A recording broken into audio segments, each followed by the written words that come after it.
কন্নড় ভাষাকে অপমান করার অভিযোগ নিয়ে বিতর্কের কেন্দ্রবিন্দুতে থাকা কিংবদন্তি অভিনেতা কমল হাসানের আসন্ন সিনেমা থাগ লাইফ আপাতত কর্ণাটকে মুক্তি পাচ্ছে না। এই বিতর্কের জেরে ছবি মুক্তি থমকে গেলেও অভিনেতা ক্ষমা চাইতে রাজি নন।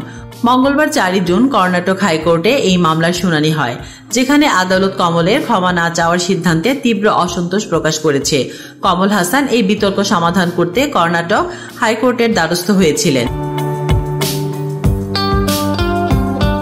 মঙ্গলবার তার আইনজীবীর মাধ্যমে জানানো হয়, এখনই কর্ণাটকে থাগ লাইফ মুক্তি পাবে না।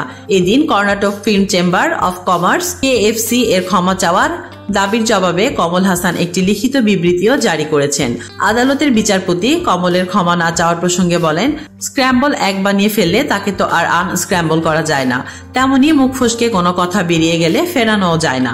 তবে তার জন্য ক্ষমা চাওয়া যেতেই পারে। কর্ণাটকের মানুষ তো শুধু ক্ষমা চাওয়ার দাবি করেছিল। রাজা গোলাপচারীর মতো মানুষও এইরকম মন্তব্যের জন্য একবার ক্ষমা চেয়েছিলেন।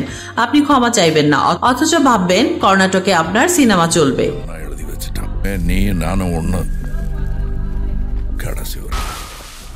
তাসলিম আক্তার শিমু, SBS বাংলা।